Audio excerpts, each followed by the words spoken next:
Hello everyone, welcome back to another mini blog. তো সেদিন দিনটা ছিল রবিবার, আর প্রত্যেক সপ্তাহেই আমরা রবিবার কোথাও না কোথাও থেকে একটু ঘুরে আসি। আর সেদিনও চলে গেছিলাম। এটা হচ্ছে তোরসা নদীর পাড়, যে জায়গাটা আমার ভীষণই প্রিয়। আর এই জায়গাটা এলে আমার মনটা একেবারেই ভালো হয়ে যায়, কারণ খুব সুন্দর শান্ত একটা পরিবেশ। তো এখানে সময় কাটানোর জন্য বেশ ভালো একটা জায়গা। তো আমরাও বসে কিছুক্ষণ এখানে গল্প করলাম, একটু ঘোরাঘুরি করলাম। আর তারপর চলে এসেছিলাম তোরসা ওয়াটার সাইড রেস্টুরেন্টে, যেই জায়গাটা আমার ভীষণই ভালো লেগেছে, কারণ এরকম খোলামেলার মধ্যে। আর সেদিন তো ভীষণ হাওয়া দিচ্ছিল, তো সেই জন্য আরও বেশি ভালো লাগছিল।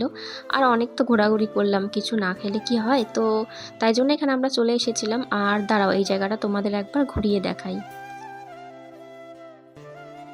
আর তারপর আমরা দুজনে নিয়ে এলাম পনির পকোড়া, আর এখানে ছিল পেঁয়াজি। তো যে দুটো টেস্টও খুব ভালো ছিল, তো সেটা খাওয়ার পর আমরা আবার ওখান থেকে বেরিয়ে পড়লাম। তো চলো, আজকের মতো ভিডিওটা এই পর্যন্তই। আর ভিডিওটা ভালো লেগে থাকলে একটা লাইক করো আর চ্যানেলটাকে সাবস্ক্রাইব করো। তো চলো এখন, বাই।